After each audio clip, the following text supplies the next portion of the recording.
George. Lady Stubbs.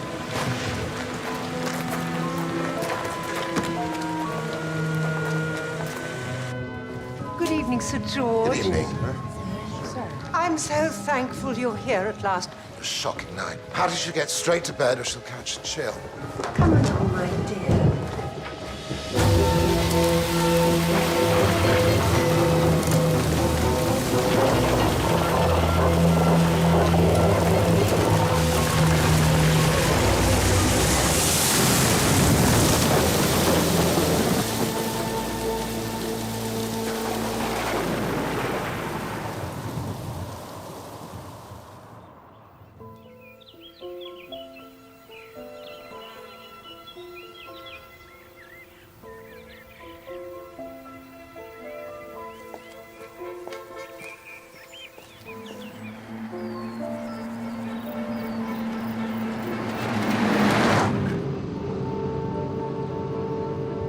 Come at once. Nass House, Devon.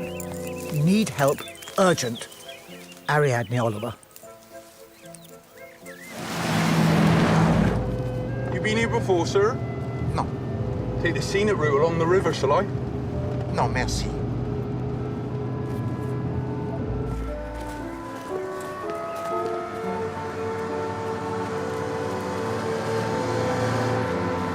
Afternoon, ladies.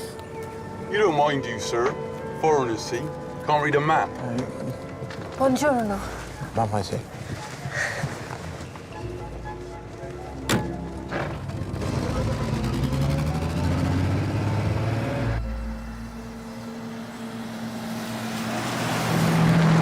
Thank you. It is most kind, please.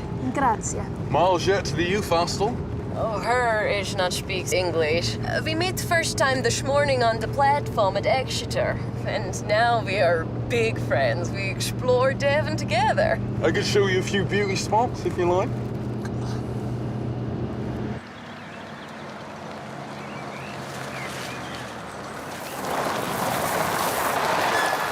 The hostel's that way. Don't cross Sir George's land, though. You don't like it. Grazie mille. Thank you, Stan. If you please, may we hurry?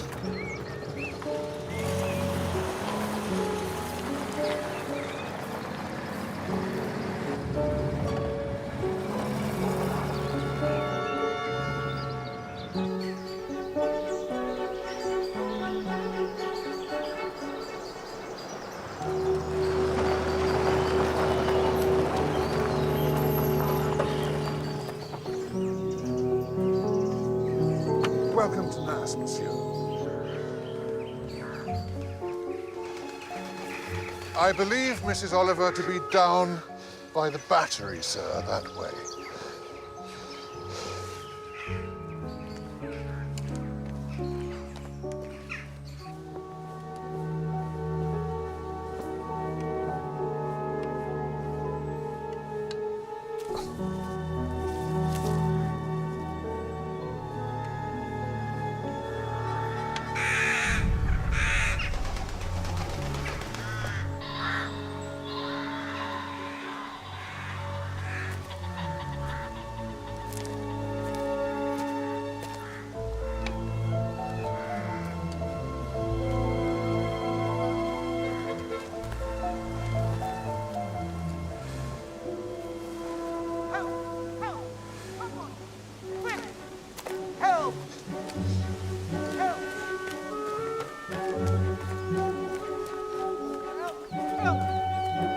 Someone! Quick! Oh, hello, Poirot. What is wrong, madame? Nothing's wrong. I just wanted to see if someone would come. How loudly one might have to shout. These woods are frightfully dense. I thought you were in danger. Certainly not. How are you, Poirot? Un peu énervé. Chère madame. You telegraphed to me that you need help, and for this reason I come by the express from London. Well, I do need help. I'm most awfully worried. There are some very strange people here. Very strange indeed. They're holding a fete tomorrow, and they thought they'd have a treasure hunt. Then they thought, no, that's been done to death. So they thought they'd have a murder hunt instead. And they offered me a tidy sum to come and dream it up. Well, anything's better than writing. So I've been busily inventing motives and suspects and victims and so forth. And it costs a bob to enter, and all you get for that is the first clue. Good fun. Madame, Poirot, he has arrived to Devon. Mais pourquoi? Because there's something amiss. I think someone's going to die. If there were to be a real murder tomorrow instead of a fake one, I shouldn't be in the least surprised.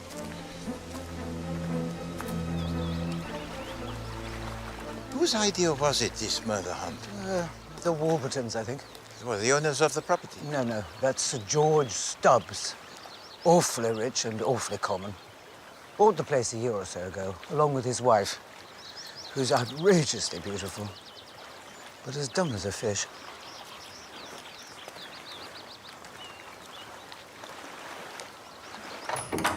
The corpse will be in here. Sally Legg was going to do it, but now they want her to dress up in a turban and tell fortunes. So it's a girl guide called Marlene Tucker. Hideous child. Just has to sit here and read comics. I've written a clue on one of them and flop down when she hears someone coming with this around her neck. Hello. I brought lemonade. Oh, that is most kind, Miss Briss. Good afternoon, sir. Mademoiselle. Lady Stubbs must be rushed off her feet with all the preparations. Do thank her for the drinks. Lady Stubbs has one of her headaches. She's not yet up. I've planned every detail and it all dovetails nicely. But things keep changing. The fortune-telling's a good example. I feel I'm being jockeyed along. Jockeyed along? Manipulated. So someone is making the suggestion? Writers can't stand suggestions. If you suggest something, we'd do exactly the opposite. But I am being jockeyed along. And I can't figure out how. Tell the truth, I'm worried. Perhaps the big suggestion that he's put on, to which you, of course, say no because it is preposterous. But then, an idea most trivial may be found to have been smuggled in. Yes, something like that, yes. Who is making these alterations? Different people. It'd be easier if it were just one, wouldn't it? And you have told to them that Hercule Poirot, he is coming? Yes, I said you'd be giving away the prizes for the murder hunt. Everyone's thrilled. Mrs. Oliver! Hang on, I'll walk up with you. All safe, sir?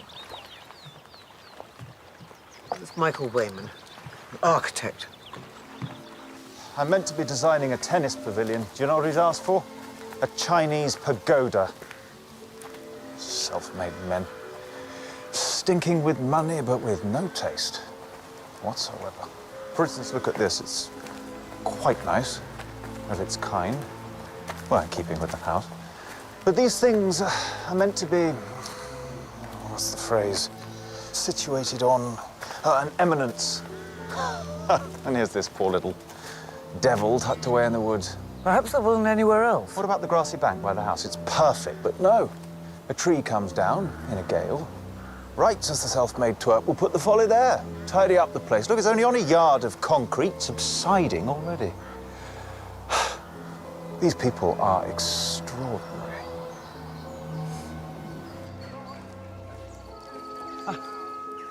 That's Amy Follyr. Her people owned Nass originally. Then she lost both her sons, had to sell up. And yet she lives here still? Precisely. Odd or what? Is this the great Monsieur Poirot? Enchanté, Madame Follier. It is kind of you to help out with our prizes. This clever lady has contrived a most intricate problem. I have been admiring the house. I thank you. It was built by my husband's great-grandfather.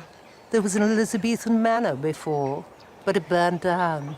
It must be hard for you to have strangers living in residence now. Well, so many things are hard, monsieur. Now, if you'll excuse me, I'll see if they have your room ready. What do you think? Comment? It is only one instant since I have arrived. Well, I've been here 3 days. And every time someone says something, I get the strongest impression they're lying. My intuition tells me something is wrong. Allah. I'm well aware you think me irrational.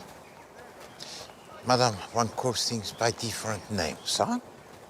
It may indeed be that you have seen something, it may indeed be that you have heard something, and it may be, if I may so put it, that you do not know what it is that you know. You are aware only of the result, and that, madame, it is your intuition. Whatever it is, I feel certain someone is going to die. We must do something about it.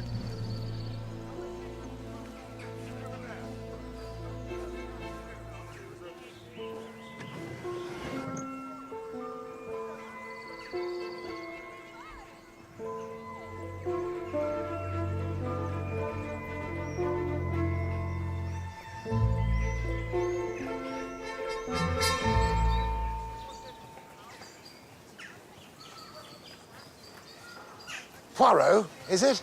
Oui? Welcome. Welcome, old man. Oh, merci, monsieur. Yes, George Stubbs. It's a pleasure to meet you. I'm delighted you could come. Yes. Let me introduce you to some people. The fortune telling. Over by the Magnolia, or at the far end of the lawn by the rhododendrons. What do you think? By the Magnolia? My tent can't go by the Magnolia. It will cause a bottleneck. Rubbish. Down at the end, please, Captain. What about the coconut shy? Yes, not too near the house, Jim. I've just replaced the windows. Fair point. Now, may I introduce famous gent, Hercule Poirot. Yes, indeed, Monsieur Follyr. Captain and Mrs. Warburton. Hello there. Captain, Delighted. madame. Yes, and Alec and Sally Legg. Monsieur, madame.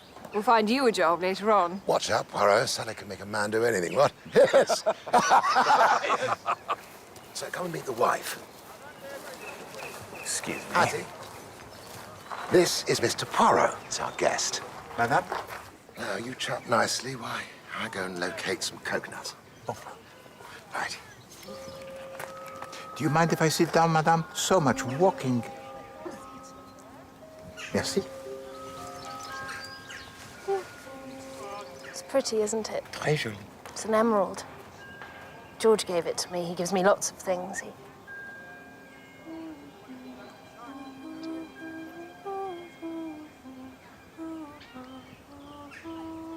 Devonshire is a county most pleasant, n'est-ce pas?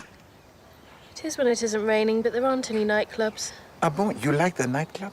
Oh, yes. I love music and dancing and champagne and wearing my nicest clothes and all my jewels.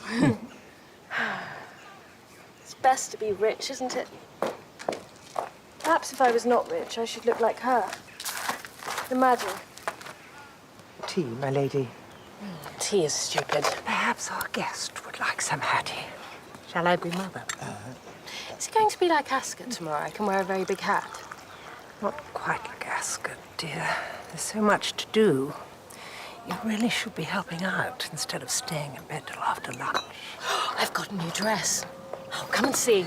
We're just having a cup of tea. No, come with me. Come now. Oh, very well. Please excuse us. You really must like to know that. Beautiful creature, isn't she? See that ring George bought her? Whether he spotted she's away with the fairies, couldn't say. But then he's hardly an intellectual himself, is he? Sir George is inside the stocks and shares, I believe. Yes. Not exactly a gentleman's game, what? But still, you are the friends. Good grief, no choice. Not with an election coming up. Jim, you've got to settle this. We agreed my tent should be at the far end by the rhododendrons. It's the only place. My wife doesn't think so. You're a member of Parliament. Show her who's boss. You out of your mind? All right, see what I can do. Best not. Have you seen Amy Follyr? I believe that Madame Folliot is inside with the Lady Stubbs. She seems to be most solicitous towards her. Oh, yes. Well, she was Hattie's guardian. Before I walked her up the aisle, of course. Her people were in sugar in the Caribbean. But there was a typhus epidemic, and both her mother and her father lost their lives. Rotten bloody luck, actually. But Amy Folliot was a friend of the family and took young Hattie under the wing. Oh, that is commendable. She's a damn good egg, actually. Ah, Amanda, there you are. I want you to go and order some wire fencing straight away, please. I don't think you're allowed to pen people in the tea tent, sir. Not the tea tent, dear. No. Over there in the woods where they're coming through, they just keep wandering in. Who are? Trespassers. Foreigners. Cutting through, you see, Poirot, through to the ferry. Girls in little short trousers. Oh, oui, d'accord. The trousers of the girls, sir. Exactly. I have a gentleman on the telephone with coconuts. Right, the coconuts, yeah. Right, so, what has he got? As many as you like, sir. Look at them all, buzzing around. Busy, busy bees. The world's going to pot and they're holding a garden party. Une fête du jardin? But that is an activity honored by time, monsieur. The apathy of these people. They're all feeble-minded. Do you know what I should like to see done in this country? I'd like to see every feeble-minded person put out. Don't let them breed. Finish them off. All the simpletons. How would you do that, Monsieur Lake? Oh, I'm a chemist. I could do it easily.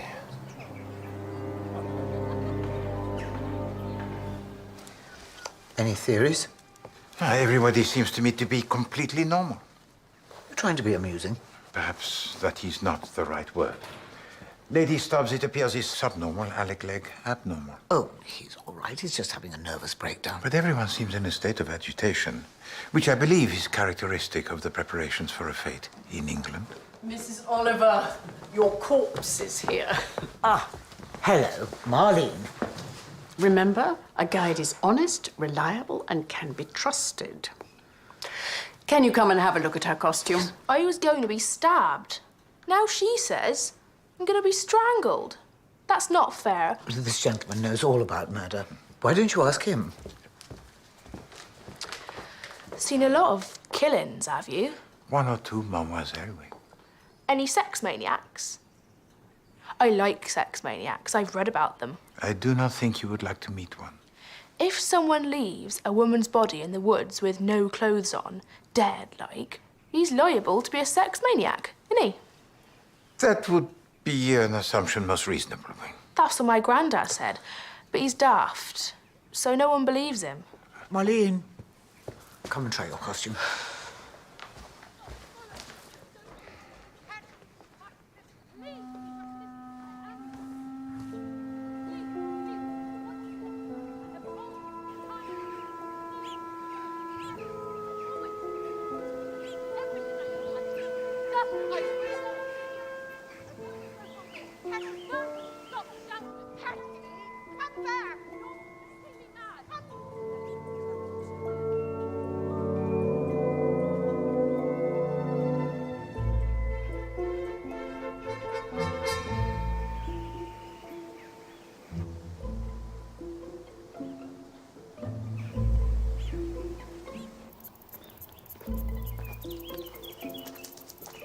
You permit, madame?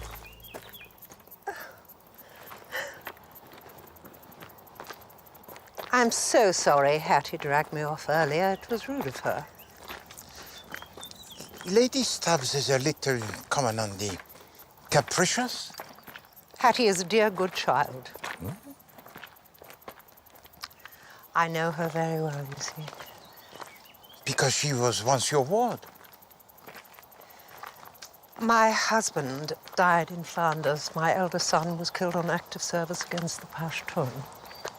And to cap a sorry tale, my younger son took up aviation and crashed, trying to break the record to Nairobi. Oh. That meant 3 lots of death duties. Well, Nass had to be sold. I was very unhappy, and I was glad of the distraction of having a young person to look after. For a time we lived in Paris. My, we had fun. I became very fond of Hattie. All the more so when I realized that she was not terribly capable. Thank heaven there was no money to speak of. Had she been an heiress, I don't know to think how vulnerable she might have been. But Her father died bankrupt, and we felt ourselves fortunate when George Stubbs came along. It was most fortunate indeed. George Stubbs is a good man. Oh, I know he's a complete vulgarian, but he is fundamentally decent. I think that you have made the arrangement most prudent, madame. I am not like the English or romantic about these matters. Et voici, here you are, still at Nass House. Sir George lets me live in the lodge, and I count myself very lucky. Indeed, you have found for yourself a haven most peaceful, madame. A haven from the storm. Yes. The world is a wicked place, Monsieur Poirot. There are very wicked people in it. Thank you.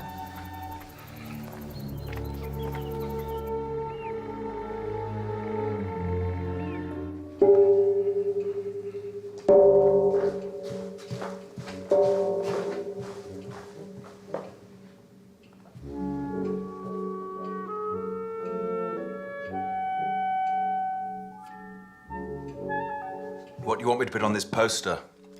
Madame Zuleika or Romany Lee, Gypsy Queen? No one likes gypsies round here. Better make it Madame Zuleika. That snake around her neck, what? Snake in the grass. I had a snake once, but it swallowed the rabbit. Had to chop it up. Quite good fun. Do you still paint, Michael? Like you used to? Sold out, Sally. 30 pieces of silver. Everyone has to earn a living. What, in Parliament, Jim? That's not really an honest living, now is it? What? Waste of time, Parliament. Don't be such a rotten old sulk. Why, Alec has a point. What do you think, Mrs. Oliver? Should all politicians be eliminated? Eliminated? I don't know. They make ever such good suspects as a rule. They certainly do. I mean, just look at my husband. You couldn't get more shifty if you tried. Excuse me, I'm going to bed. Patty? I feel strange. Darling, we're at dinner. What?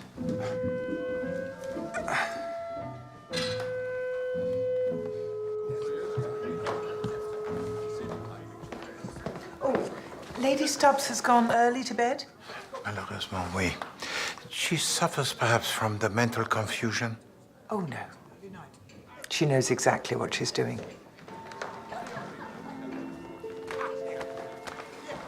What do you think? I think, madame, that I take the little walk.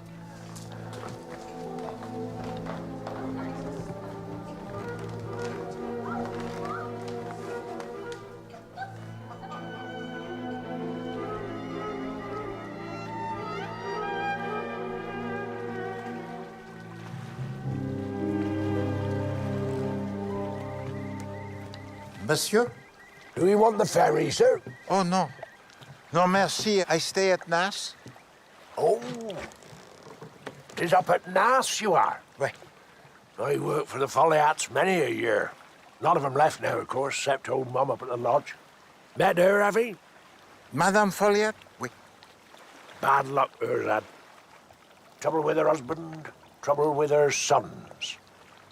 They were all right when they was boys, always down here crabbing, but when they grows up, phew. Master Henry, he died for his country, fair dues, but Master James, he was wild.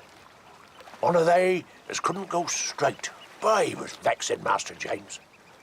Airplanes, flying, that's no way to die. No, indeed. Alors, what is your opinion of Sir George? Oh, pardon, Monsieur... John Myrtle. Monsieur Murder? Oh, no, merci. Gentleman be powerful rich. Wife's a fine lady from London. There, I remember the night they arrived. Worst gale we ever had. Big tree down in the woods made a rare mess. Where the Folly it now stands? Ah, damn silly place for it, too. Never happened in Squire's day, London nonsense. It is sad, is it not, that the time for the Folliot family it is finished? Always be Folliats at Nass. Monsieur? Old Mum still be here, bain't she? Good night, sir. Bonne nuit.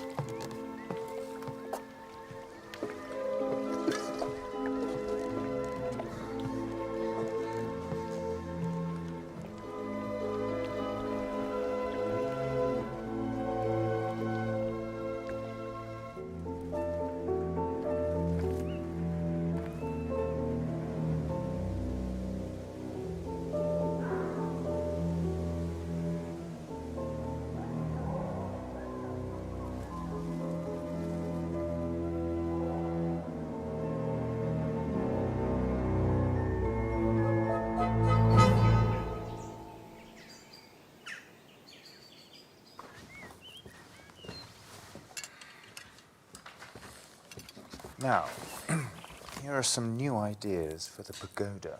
What do you think? See?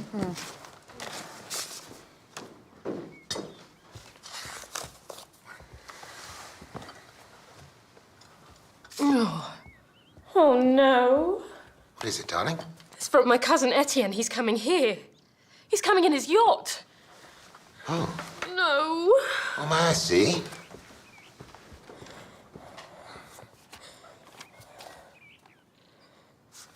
Who is this Etienne de Souza? A distant cousin. He says he's coming here today. Well, it's a pity he's dropping by in the afternoon of the fete, but never mind. We shall make him welcome. No, we can't. We can. Oh, I need to lie down. I have a headache. Hattie, dear. Take some aspirin and then it will go away. Shall I bring you some? No. Sweetheart, excuse me. Oh, Hattie, darling. I don't want to see Etienne. I don't like him. He's wicked. He does bad things.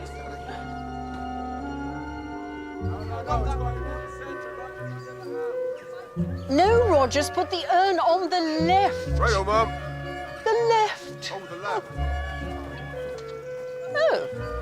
Hello, Poirot. Bonjour, madame. What a beautiful day. Yes.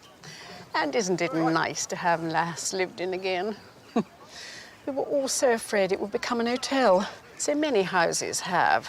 AA 3 stars and what have you. Ghastly. I must say, George Stubbs has done wonders for the place. He's got good blood in him, somewhere. Father a gent and mother a barmaid, that's my guess. I see she got her way with the fortune teller's tent.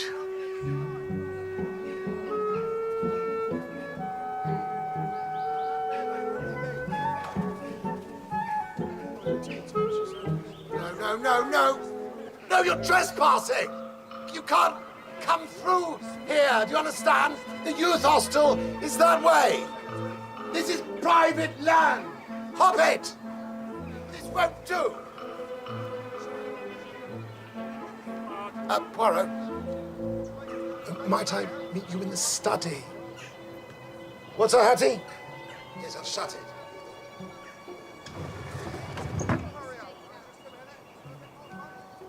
Well, I put a padlock on the gate, but they come through the wood. They don't seem to understand a word I'm talking about. They just jabber on in Dutch or French or whatever. One of them was, I think, Italian. Well, precisely, yes, foreign.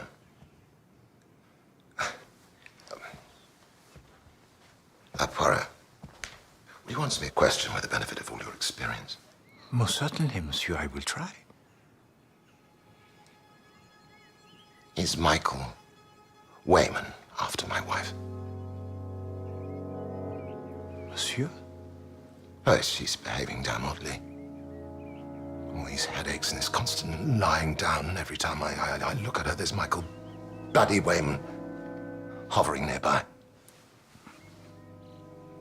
Sorry, I'm just being pathetic, but if you should see her getting up to anything, I mean anything at all, you will let me know.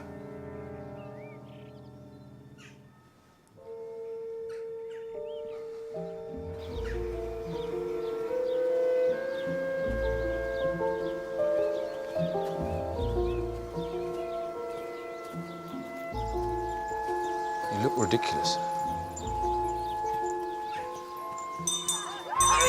Everybody this way. Come along. Gather round, please. Now I declare the garden fete open. Madam, let us separate. We shall watch with the pier dive.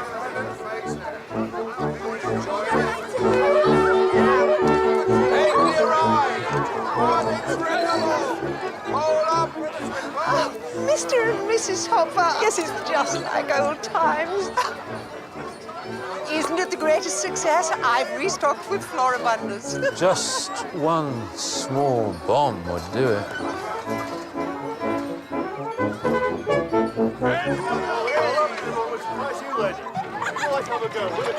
Yes, sir, you look lucky. It's for charity, sir. Children's fancy dress.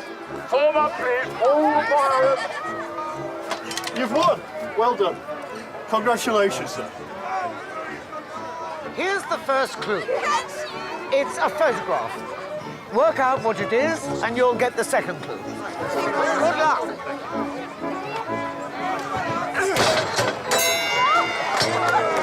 I see you're enjoying yourself. It is most horrible, is it not? Ladies and gentlemen, we have a new champion. Little girl, un petit cadeau pour toi, hein? Thank you. Anything? As far as I can tell, they're all just enjoying themselves, which is a little galling. Oh, good to see you. Bonjour, mademoiselle. You come also to the fete? Oh, it is so fun. My friend comes later, and then we go by bus to Turkey. You remember my friend? Oh, yeah, I saw it this morning. Oh, yes, the man was rude. Now he is polite.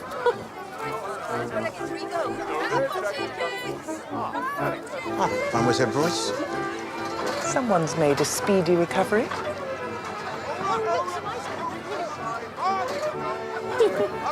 Madame, that which you wear on your head, it is a creation, most beautiful. Like something from the royal ascot, n'est-ce pas?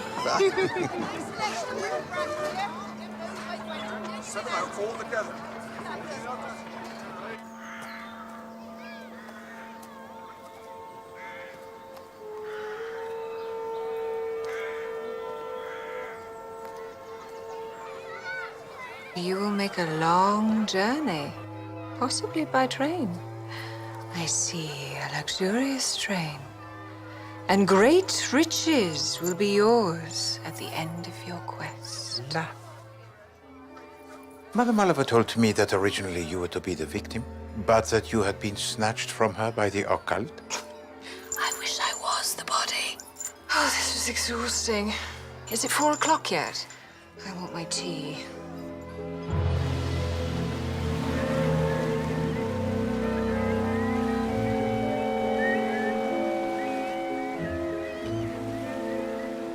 What do you think? Je crois que vous avez raison. There is something that is incongru. Yes. And a murder hunt would be awfully convenient if you wanted to conceal a murder, wouldn't it? But a murder, madame, requires a victim. So who is this victim? This is what we must discover. I say, seen Lady Stubbs. She's meant to be judging the fancy dress. No. What's the woman playing at? I shall have to get someone else. Has anyone seen Lady Stubbs?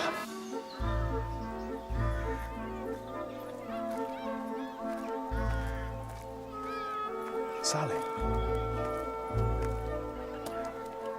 Thank you.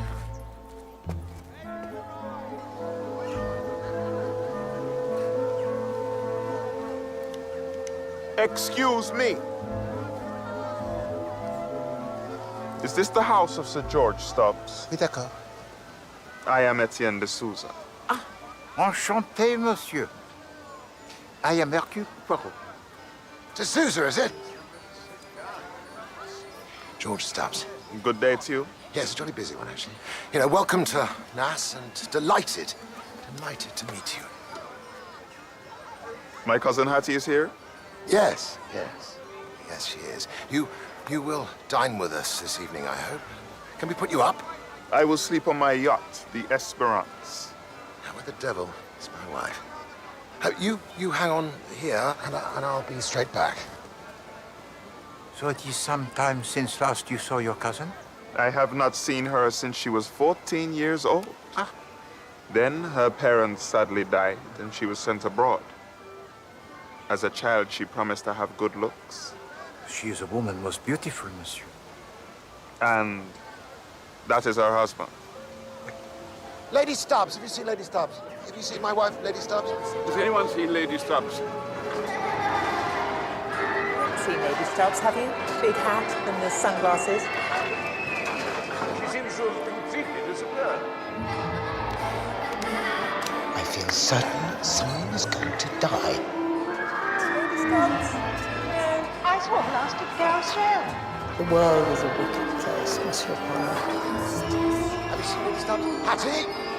Have you seen Lady Stubbs? Lady Stubbs, you haven't seen her, have you? You don't know where she is? Lady Stubbs has disappeared. They look everywhere. She is gone. So where can she be? Anyone think of the boathouse? Oh.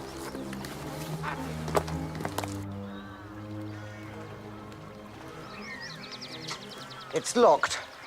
To make sure nobody finds the body by accident. It's rather brilliant, don't you think? Marlene, it's Mrs. Oliver. I'm coming in.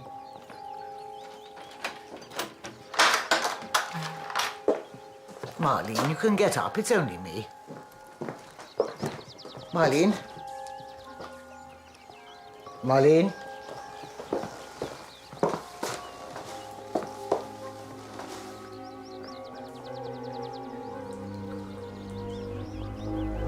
Is that what you have feared has happened, Mother? Elle est morte. You don't mean... You don't mean... Oh... Marlene...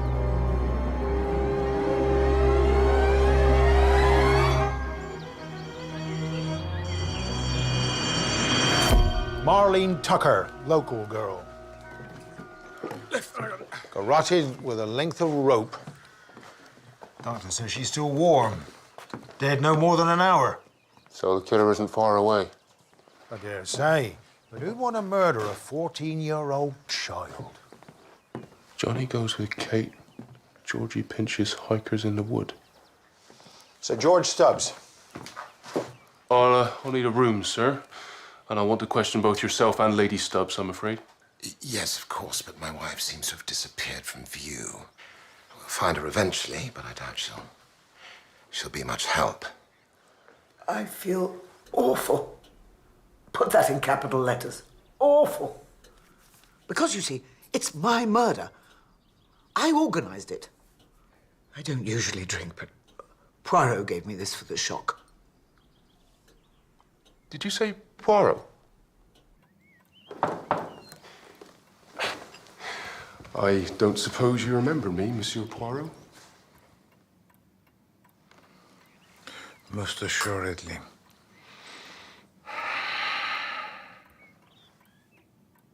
It is the young Sergeant Bland, whom I met, it is now since 14, 15 years, in Gloucestershire. What a memory. I cannot for the life of me remember why I should ever have wanted the Yugoslavian wife of a biochemist to be the victim. And I wasn't expecting a man in a yacht. What man in a yacht? He sent a letter to Lady Stubbs, and she was frightened. Frightened of what? Frightened of him. And now she's disappeared. Can you tell me anything about a man and a yacht? Oui, bien sûr. Etienne de Souza, the cousin of Lady Stubbs. Who was afraid of this Etienne de Souza? Do you know why? I heard her say he was a bad man. Oh. Do you think her fear was real? If it was not, she is an actress, very clever. You came ashore in a launch at Nascombe Quay. Did you see a small wooden boathouse on your way? Yes, and had I known it belonged to Nass House, I should have come ashore there, but I did not. Did you see any signs of activity? In the boathouse? No. Originally, the part of the victim was to have been played by Sally Legg.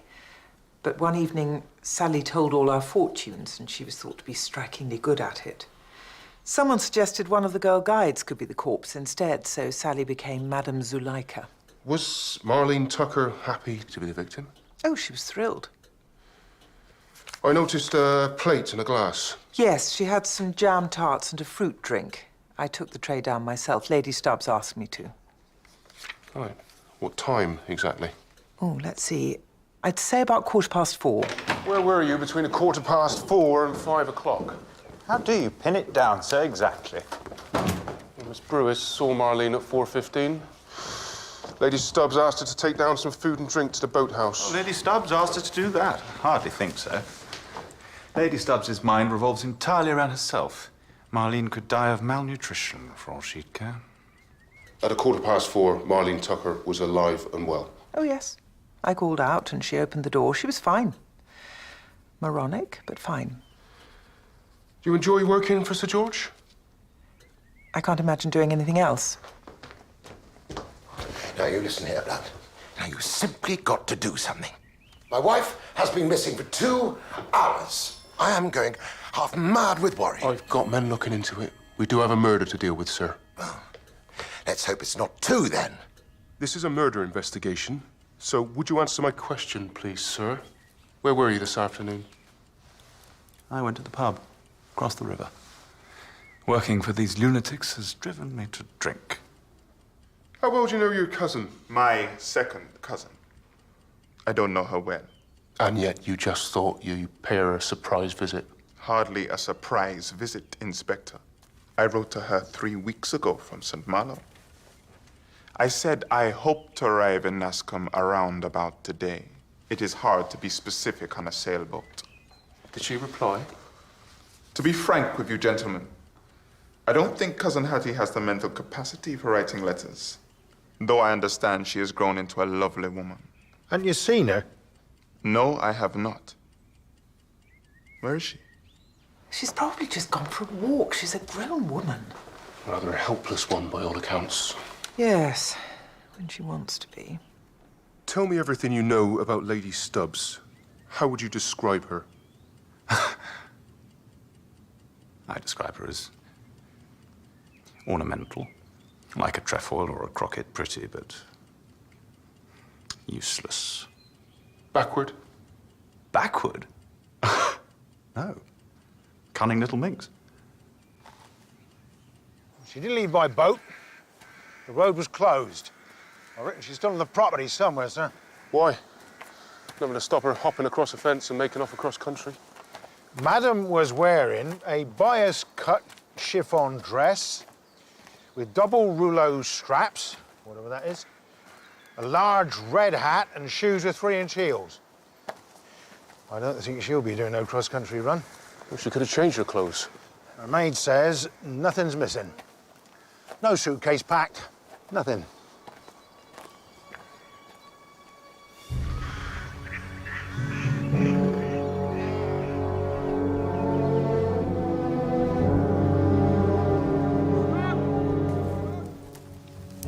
Lady Stubbs! Lady Stubbs! Lady Stubbs!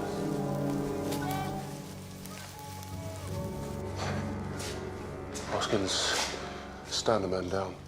Uh-huh, very well, sir.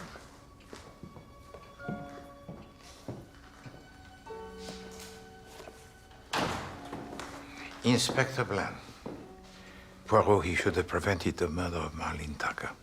The least he can do is to find the killer. Si vous permettez, I would like to help. Anything? No, sir. I'm sorry. Sir George, there is something I should like to ask you.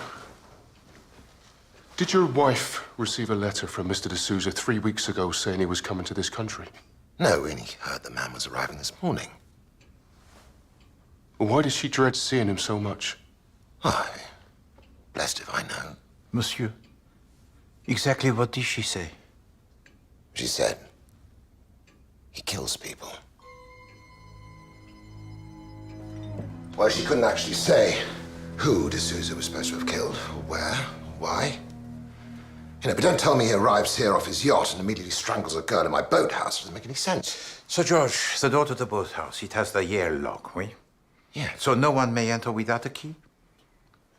So if you permit me to ask, there are how many keys? 3. And one was a clue in the murder hunt and concealed in some foliage at the top of the garden. The second key was in the possession of Mrs. Oliver. Where's the third key? It's here. Where? It always is. Now, do you see what that means? The only people who could have got into the boathouse were firstly the person who completed the murder hunt and found the key, which didn't happen. Secondly, Mrs. Oliver, or someone to whom she gave her key, which she says didn't happen and Poirot was with her. Right. Or thirdly, someone who Marlene herself admitted to the room. But that could be anyone out of 200 or 300 people, couldn't it? No, Sir George. Because when the girl heard someone to approach, she was to lie down and pretend to be dead. She was to be discovered by the person who had found the final clue, the key. Therefore, the only other people whom she could have admitted when they called to her from the outside were those people who had organized this murder hunt. Yourself, Lady Stubbs, Miss Brewis, Mrs. Oliver. Who else did Marlene know, Sir George? All right. Alec and Sally Legg, Michael Wayman, the Warburtons, and Mrs. Follyr.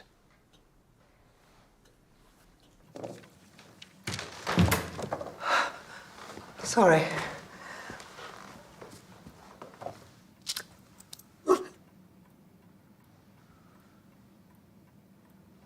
It is as you said to me yesterday, Madame. A word that is very wicked. Well, it's true. This morning, Lady Stubbs, she also spoke of wickedness. I shouldn't pay too much attention to the things Hattie says. No, so everyone tells to me. She has always had the mental age of a child. As you know, Madame, such people are not always accountable for their actions. In a fit of rage, they might even kill.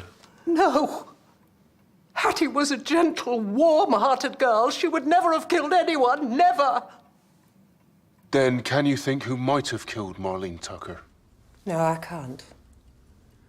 What can you tell me about the local people? Captain Warburton? He was working hard at the fete all afternoon. Mrs. Warburton? Enid Warburton runs the Girl Guides and the Gymkhana. She's clearly beyond reproach. And the Leggs, what do you know about them?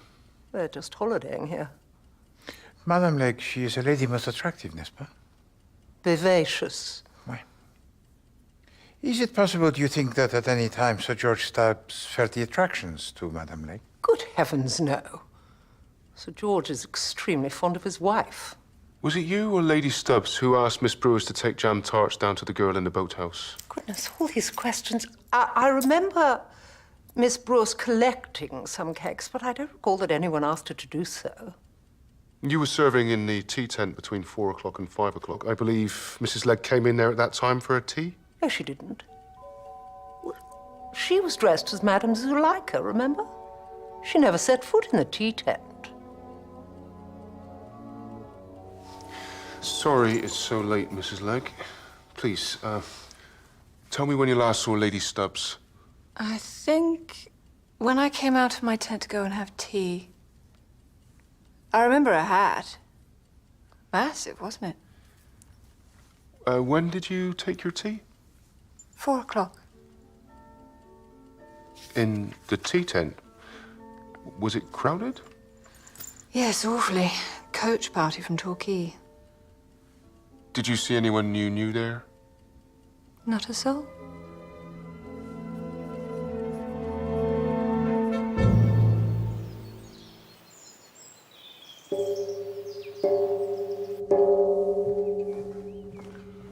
Good morning, sir.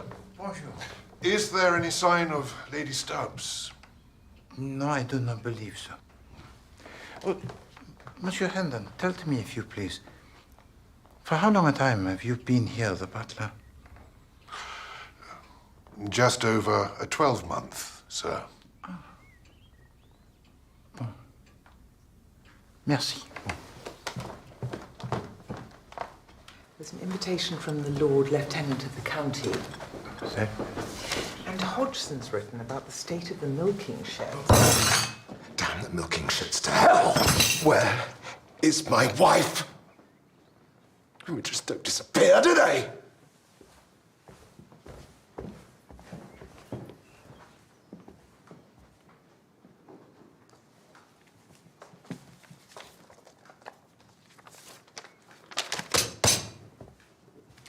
Utter fool! Would no earth possessed him to marry her? Eh bien, it has been a marriage unfortunate. Disastrous. All she ever does is spend his money. Why, this year alone, she's bought 2 minks and a Russian ermine. He's such an innocent. And she's a sly, scheming, clever cat. You say is and not was. She isn't dead. She's gone off with another man. She likes men. She's already made a fool of Michael Wayman. But Monsieur Wayman, he designs her tennis court. Tennis? She wouldn't know a double fault from a fruitcake. Wayman tried it on and she gave him the heave-ho because she's found someone else, so he has too. And if Monsieur Wayman no longer pursues Lady Stubbs, what is it about her that makes you so suspicious of her? She meets someone on the sly, Poirot. She slips out of the house and into the woods. She was out the night before last. All that yawning and saying she's too tired for dinner. Half an hour later, she's slipping out by the kitchen door. She's an alley cat, Hattie Stubbs.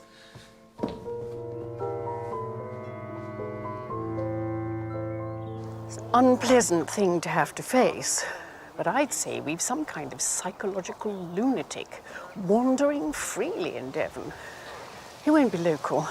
Somerset, perhaps. Peut-être.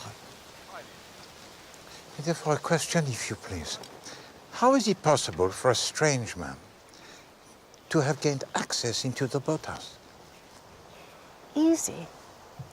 She came out. She got bored.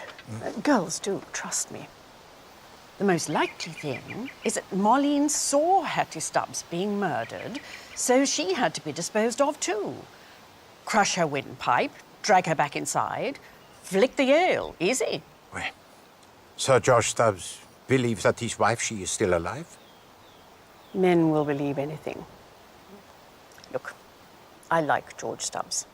He and his wife have done wonders for Nass. Amy Follyr has sponsored them, of course, and she has influence in the county. Why, there have been Follyrs here since Tudor times. Always been Follyrs at Nass.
Albert loves Doreen. Biddy Fox has a secret den. Oh, Marlene, Marlene. Hello, she spies. Hey, she looks and she learns.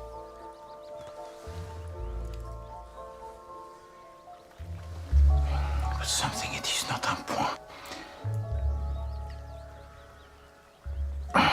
Poirot, your brain, it is so slow.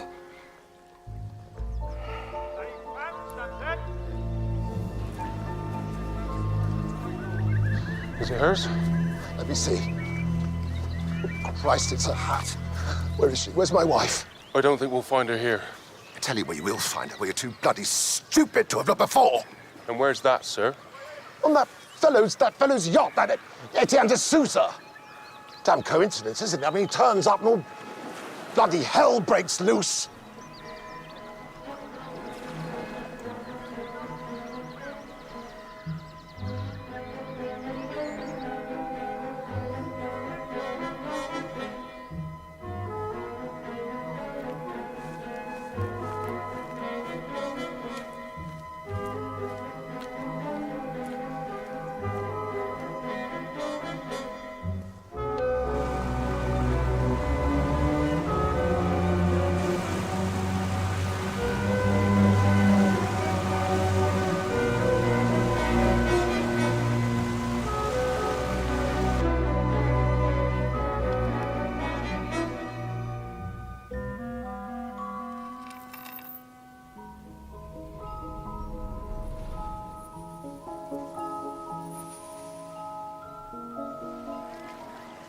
Well, I have a warrant to search your vessel.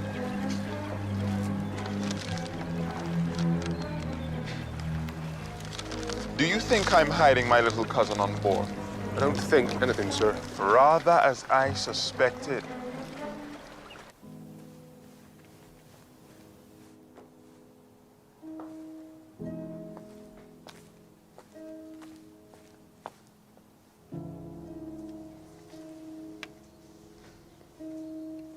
You have lost something, madam?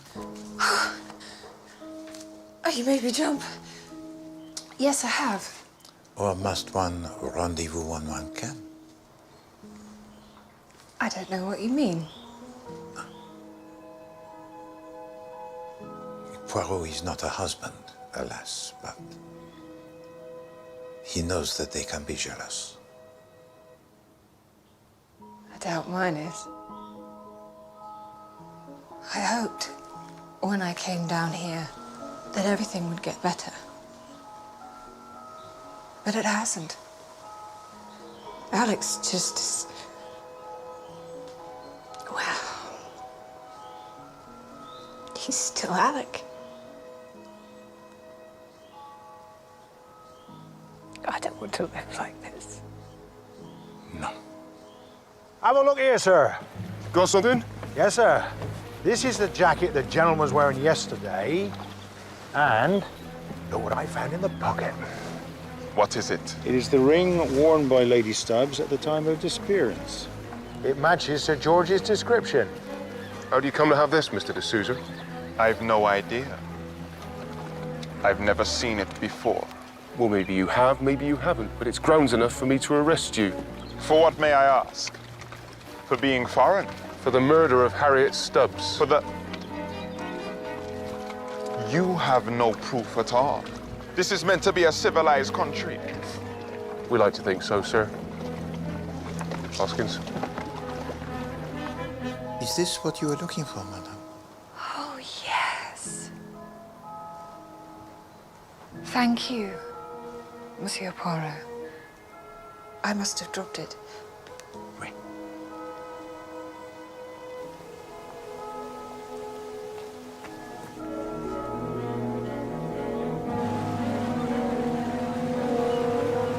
We've got him, Poirot. Her ring is in the pocket of his blazer.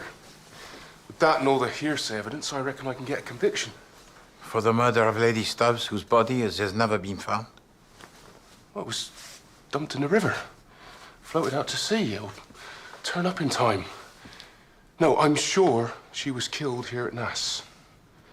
If I closed the roads, put a man at the key, checked all the buses and trains, there was never a sign of her. No, she was dumped in the river near where we found her hat. And Marlene Tucker saw it happening. So probably de Souza fixed her too. It is not Etienne de Souza. Why not? How did he know where to find her when his boat? It had only just arrived. No. It does not make any sense.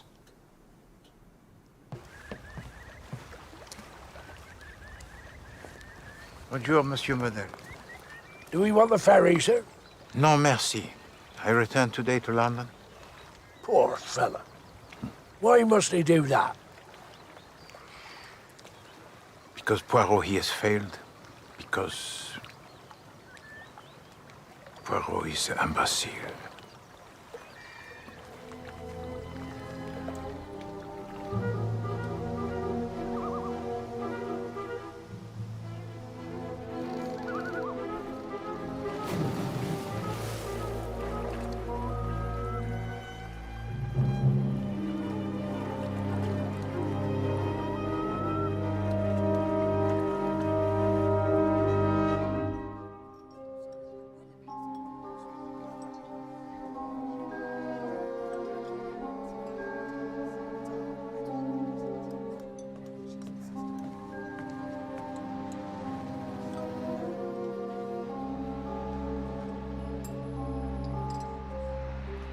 Did Hattie Stubbs ask Mademoiselle Bruce to take the jam tarts to Marlene Tucker in the boathouse?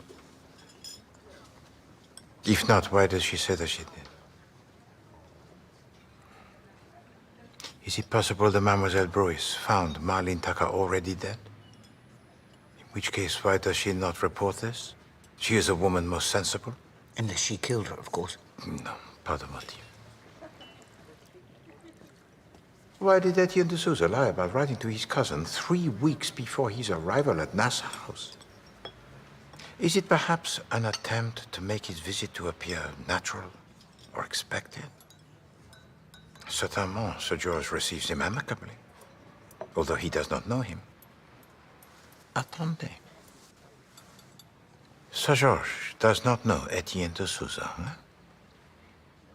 But his wife, who does know him, does not see him.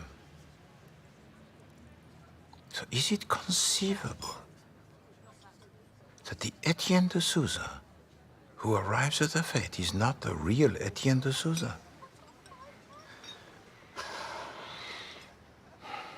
When is his trial? 3 weeks. Now the jury will take one look at de Souza and they will convict him. This man will hang. Usually the villain's the husband. Oui, je sais. This husband, he has the alibi. There are 200 people willing to testify that Sir George, he never left the fete. But there is someone who knows what happened to Hattie Stubbs. You think the body's still there? It appears that she's been thrown into the river, but it is possible that she is in the grounds. There isn't a priest's hole or anything like that, is there? No, I asked this question to Monsieur Michael Wayman. He tells to me that the house is not of the correct period for this. All the same, there might be something in the structure that only the family know about. But the only member of the family who is left is Madame Follyr. Well, she knows everything there is to know about Nass, doesn't she? It is a true thing that you say. She knows everything. For example, she knows straight away that Hattie Stubbs is dead. She knows, even before the death of Marlene Tucker, that the world, it is a place most wicked. What is there that she does not know?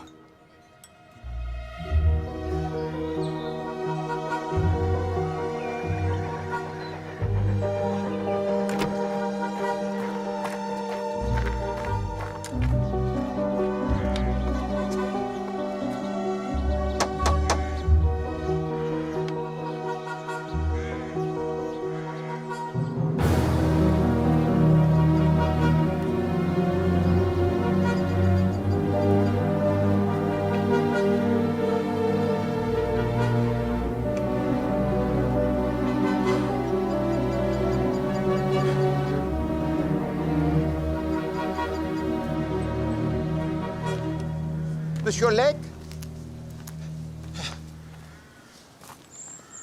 You are leaving Nass' house? Yes. Sally's cleared out. No. With that bastard Wayman. I do not think she will be as happy with him as she would be with you. You think so, do you? Yes, I do, monsieur.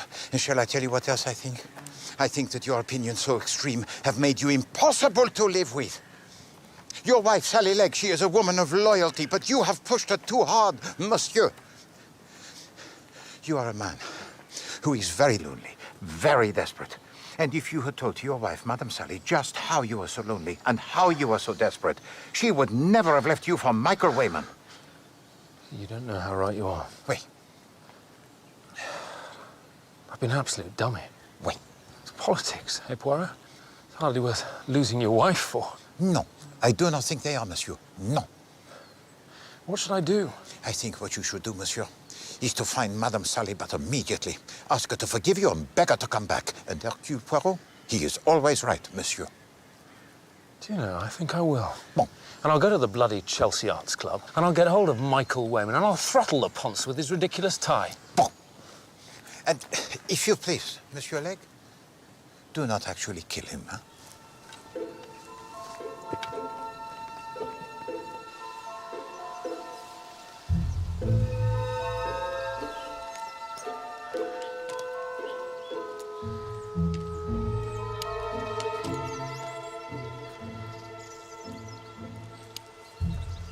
Bonjour, madame.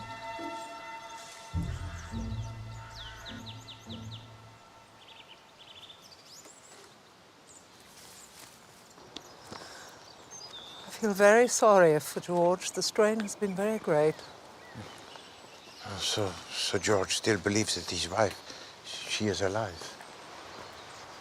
I think he's given up hope. He does not say so, but...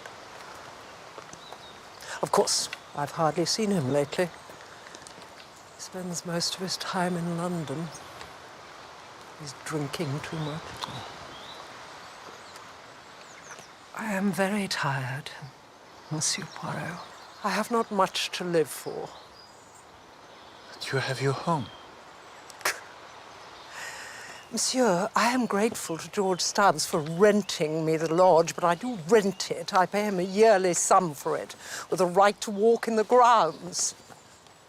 The grounds of my ancestral home. Oh, je suis désolé, madame. I do not mean to offend. I mean only to say that this is a place so beautiful. It is, in fact, one of the most beautiful places I have seen in England. It has about it the great peace and the great serenity. Yes. But is there still the same peace and serenity now, madame? Why shouldn't there be? Because the murder, it is gone unavenged, and blood, it has been spilled.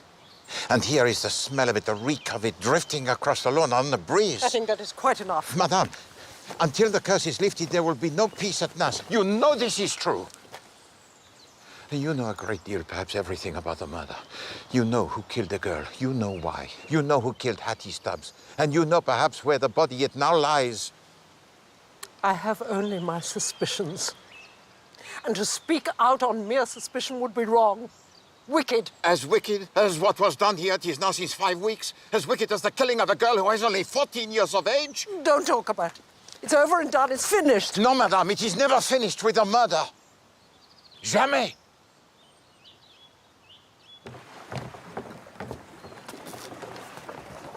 Mademoiselle, where is Monsieur Medel?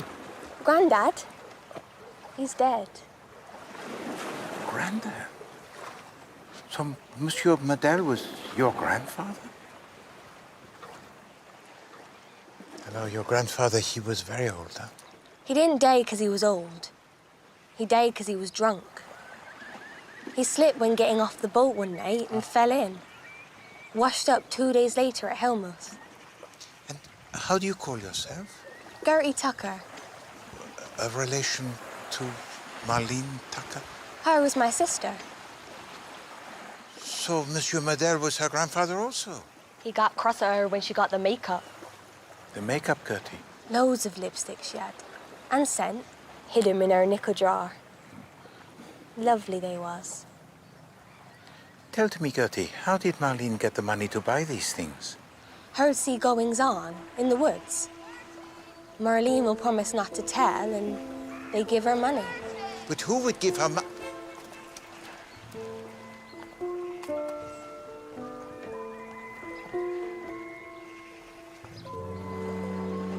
At last, at last.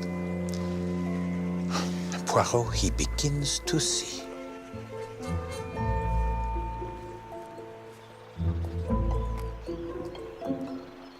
Come at once. Nassau's Devon. Mais pourquoi? Because it is important, madame. I should hope so.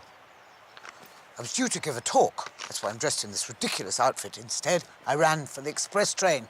What was the subject of your talk? My writing. Awfully pleased not to have to give it as a matter of fact. I mean, what does one say about how one writes books? You just think of an idea and force yourself to write it. What am I going to say for the other 59 minutes? Madame, your hat. C'est magnifique. Oh, thank you. It's jolly expensive. Hats are really a symbol nowadays, aren't they? They don't keep your head warm or shield you from the sun or hide your face from people you don't want to meet. I mean, they're just ornamental. Always you give to me the ideas. Tell to me, madame, in your murder hunt, you have as one of your suspects a biochemist. Do you know a biochemist personally? Yes, I know Alec Legg. And you also know his wife, Sally Legg. But she is not Yugoslavian, is she? So what gives to you the idea of having a wife who is Yugoslavian for the victim? Oh, I don't know, all those youth hostelers, perhaps. All those girls in shorts. But, madame, I am most interested in how you write. You are a woman who is most sensitive. You are affected by the atmosphere, by the personalities that surround you. These are the inspirations for your brain that is so fertile. So tell to me, madame, when you first designed your murder hunt, did you intend for the body to be discovered in the boathouse? No, I did not. I intended it to be found in that pavilion, tucked away among the rhododendrons. But then someone, I can't remember who, began insisting it should be found in the Folly. Well, that was obviously bonkers. I mean, anyone could have strolled in there quite casually. I couldn't agree to that. No. So you accepted the boathouse instead. And that was the technique that you described to me on that first day. The jockeying along. One last thing, madame. Do you remember telling me that there was a final clue on one of the comics that was given to Marlene Tucker to read? Was it something like Biddy Fox has a secret den? Good gracious me, no. Nothing silly like that. No, it was a perfectly straightforward clue. Look in the hiker's rucksack. Épatant. The comic on which that was written would have to be taken away. Why? Because immediately it points to the murderer. Inspector Bland, you must telephone to Scotland Yard tout de suite. Why? Because Etienne de Souza, he is innocent. No, he is a man of great wealth. So what? So, what is his motive? Let me put to you the facts. Facts? What facts? The fact that old John Murdell was the grandfather of Marlene Tucker. The fact that Lady Stubbs always wore those particular types of floppy hat. The fact that Marlene Tucker had cosmetics hidden in the back of her drawer. And the fact that Mademoiselle Bruce maintains it was Lady Stubbs who asked her to take refreshments to the boathouse. You call those facts, do you, in London? You prefer the hard evidence, such as the body of Lady Stubbs? Hello, I know where it is hidden and who hid it there. So if you please, to make that telephone call to Scotland Yard.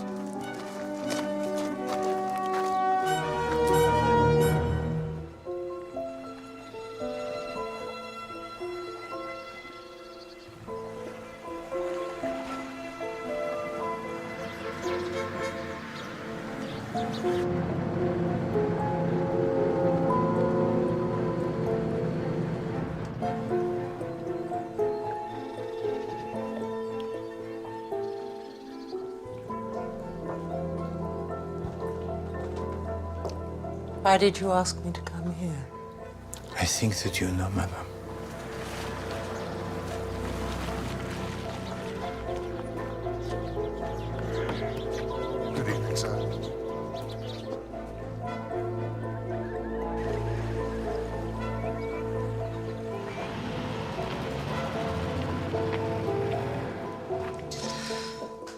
There have now been 3 murders. Hattie Stubbs, Marlene Tucker, and John Murdell. Myrtle? That was an accident. He fell from the quayside. He was drunk. No, it was not an accident, madame. He knew too much. He knew all about the Follier family. He knew about your husband. He knew about your 2 sons who died abroad. Only they did not, did they? Henry was indeed killed in action on the northwest frontier, but James... No, he did not die as you said. James, who was so brilliant, so wild. James, who was also to you so shaming. John Murdell told me of him, madame, and the records have been checked. What did he do to that young dairymaid when he was only 14 years of age? You know. Wait. And where did you send him, madame?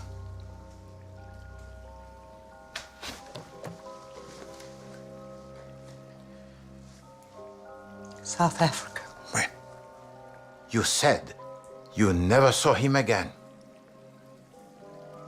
You heard that he had died in an aeroplane crash. You mourned, you said your prayers, but...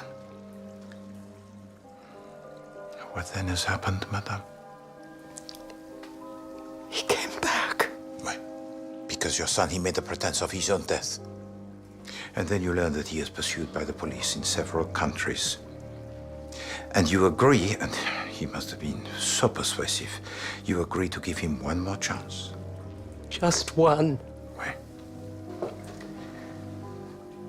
I believe that you are a woman most sincere and most moral.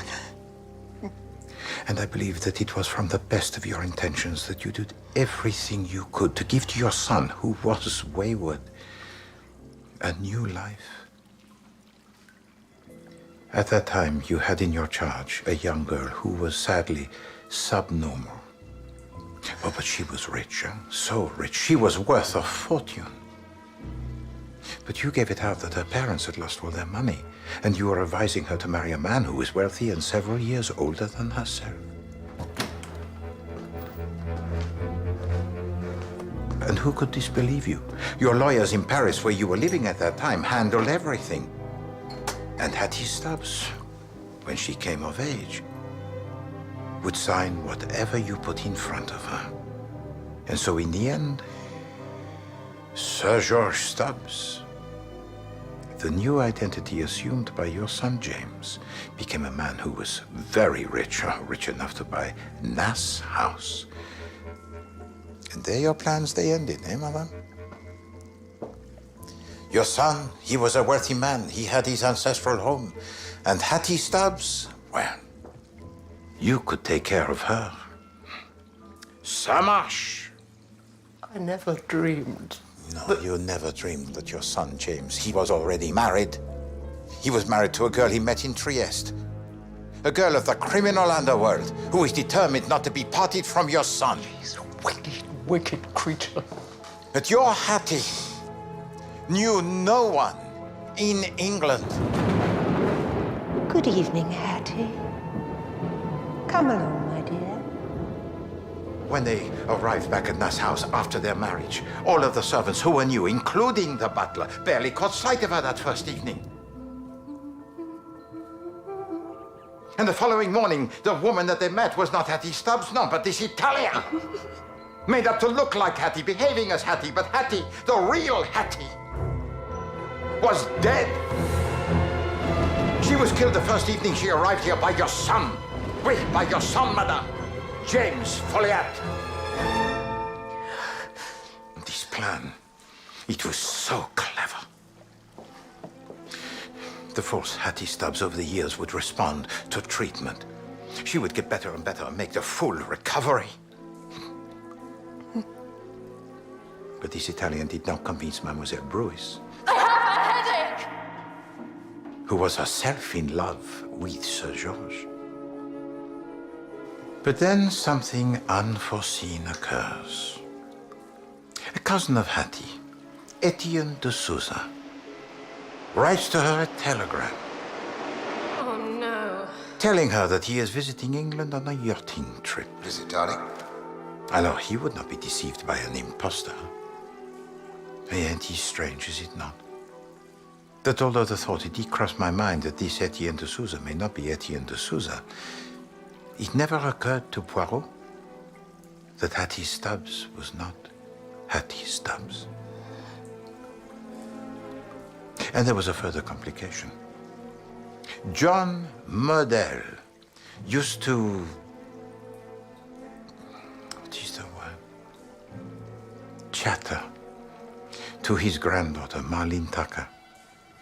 If someone leaves a woman's body in the woods with no clothes on, he's liable to be a sex maniac, isn't he? Well, nobody else would listen to him because they thought he was a little daft.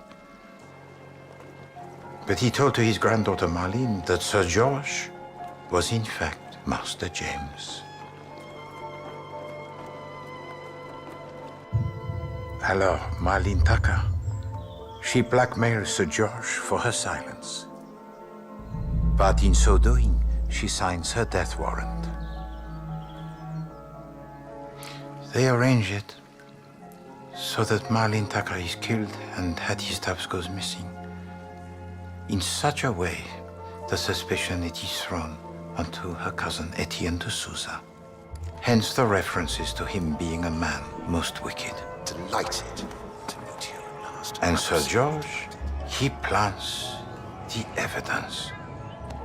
This Lady Stubbs was to disappear permanently. After a period of mourning, Sir George would rejoin her in Italy, where they would again be married. All that was necessary for her now was to double the parts for a little more than a period of 24 hours. When Hercule Poirot here arrives, Hattie Stubbs takes the bus to Exeter. Afternoon, lady. And travel back in the company of a youth hosteler she meets on the train. You don't mind me, sir? She books into the hostel with this Dutch girl. But by tea time, she is here, back at her window. After dinner, she retires early to bed. I feel strange. But Mademoiselle Bruce sees her to slip out of the back door. She spends the night in the youth hostel, returns to Nass for breakfast, after which she spends the rest of the morning in her room with her headache. She then stages her appearance as a trespasser. You can't come through here. Sir George shouts to her from the window of his wife. What's a Hattie? He turns and even pretends to speak to her inside. She is not there. No one would ever dream that these two women were the same person, and no one did. And so the final act of this drama, it is staged. A little before 4 o'clock on the day of the fete, Hattie Stubbs tells to Mademoiselle Bruce to take the jam tarts to Marlene. Now, she does this because she is afraid that Mademoiselle Bruce may do this independently, and that would be fatal to their plans. She slips into the tent of the fortune teller while Sally Legg is out, as she has a secret rendezvous with Michael Wayman. She goes through the back into the pavilion, where she changes into the costume of a hiker, which she kept in her rucksack.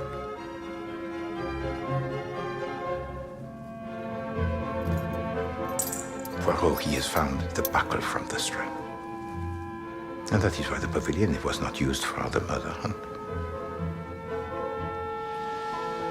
She then goes down to the boathouse and calls to Marlene to let her in. And she strangles her.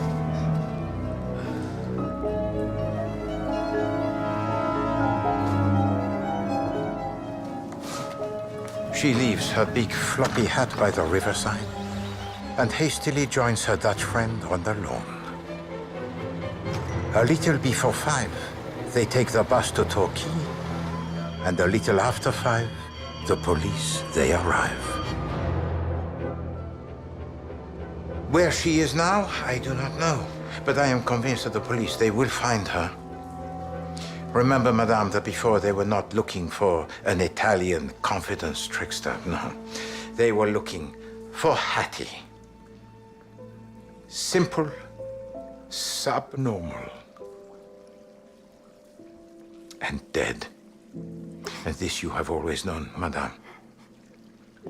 You revealed your knowledge to me when you spoke to me in the dining room on the evening of the fete. You revealed most clearly, although Poirot, he did not see it at the time, that when speaking of Hattie Stubbs... I shouldn't pay too much attention to the things Hattie says. You were speaking of two different people. Hattie was a gentle, warm-hearted girl. She would never have killed anyone, never. There remained one problem to be dealt with. The man who knew the truth about your son, John Murdell.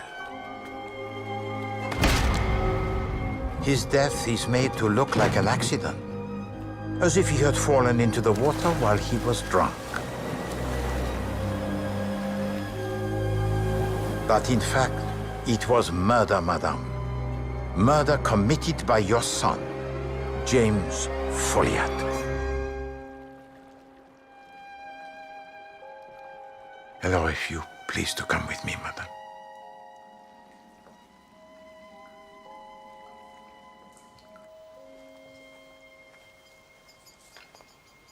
It is a good place to bury a body. A tree, it is uprooted in a storm. The soil, it is disturbed. And very soon, a young lady, she is covered with concrete.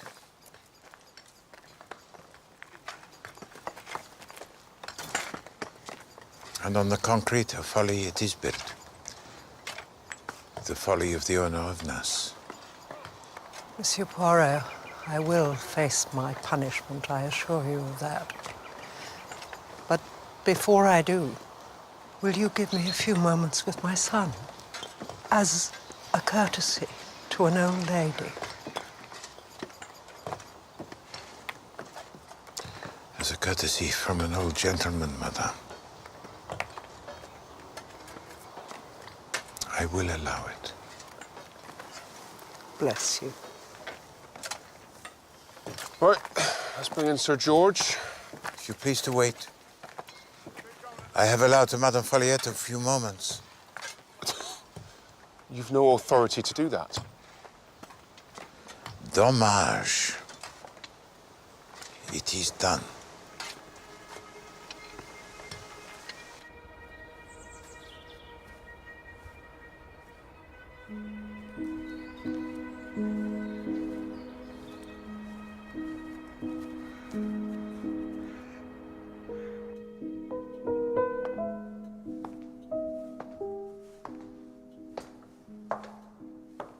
Mother. And what are you doing here?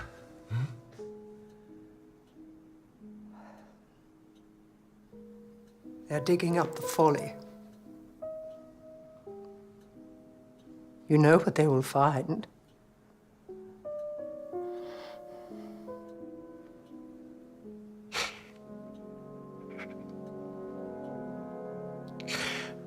Ruddy good scheme. Almost worked. It was like every one of your schemes. It was cruel and criminal, and it failed. You have brought disgrace to the family name. The name of Follyr. Dear God.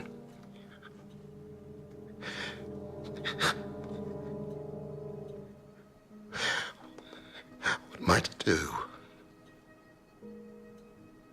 You will do, James, exactly what I tell you.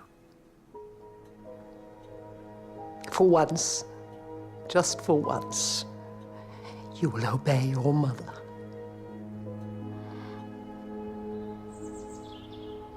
What put you onto them? Intuition, perhaps? No, madame. The deduction. when old John, murder, told to me there will always be Follyards at Mass. It was his little private joke, and Poirot, he has realized this very late. You see, madame, he knew. So now will you release de Souza? Yes. All right. Time's up. Come on.